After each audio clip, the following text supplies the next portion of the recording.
falsetto. The lyrics, avoid eye contact and loose talk, seem discordantly consonant with the paranoia of Moscow life that I've witnessed during my visit. My mind turns to the 2018 World Cup, which will be staged in Russia, with the final at the Luzhniki Stadium in Moscow on the 15th of July.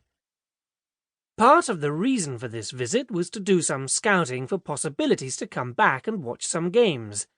I've got 1 or 2 leads. The political ironies of staging the World Cup in Russia at this historical moment are too obvious and legion to point out. And if we are looking for an image of the oddity of our age, then the Russian World Cup might prove to be a perfect distillation. Massive structural corruption, both institutional, FIFA, and governmental, the Putin regime, the myopic creeping fog of authoritarian nationalist populism, the prospect of serious fan violence, the ever-increasing celebrity culture around the major players, and everything overlaid with a glittering patina of corporate sponsorship, endless advertisements for major brands, and, doubtless, dreadful sub-Wagnerian stadium music. It will be ugly, but still, there will be beauty. The beauty of the players, the splendor of play itself, and the fans with their songs, weird outfits, and flag-colored face paint. I have no doubt that there will be a few great games, and there might even be some surprises. Who knows? England might not be eliminated in the group stages, and maybe Germany won't win. There is only one significant difference between the US and UK editions of this book. The word soccer replaces football in the title to avoid confusion with American football, the sport that dominates and dwarfs all others in the USA, and thereby hangs an interesting peculiarity of nomenclature. Most non-American fans I have met in the US mistakenly assume that soccer is an Americanism, and they are very picky and prickly about which name is used for the game, assuming that football has an aura of authenticity which soccer lacks. In fact, soccer is an abbreviation of association football, which is the rightful name for the sport.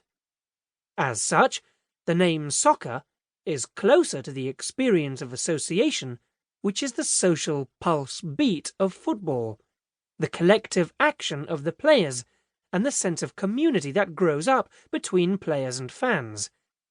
Indeed, until the 1970s, and I remember this when I was growing up in England, the names soccer and football were used much more interchangeably.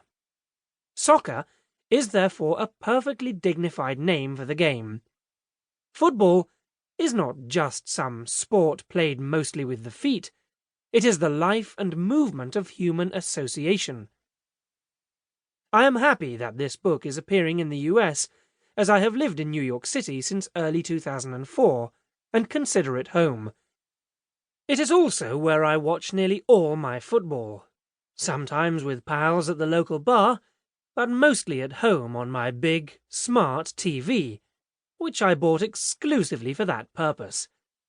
If Liverpool Football Club are playing, then there is a clear routine. I watch every game, and, thanks to Facebook Messenger, I stay in constant contact with my son Edward, who is watching in London, often in the pub with his mates, or at home in Brixton on his computer. Messages are sent before the game to make sure we are both in place, we comment on the team selection, and often make a prediction about the score. He is slightly more pessimistic than I, and usually right. There will be flurries of messages around goals scored and conceded, a break at half-time, and so on, until the final whistle, when we will speak enthusiastically on the phone if we played particularly well, or fall into radio silence if we have not. With the time zones that separate us, his afternoon is my morning and my afternoon is his evening. In fact, having the inconvenience of a day job entails quite a lot of creative deception on my part.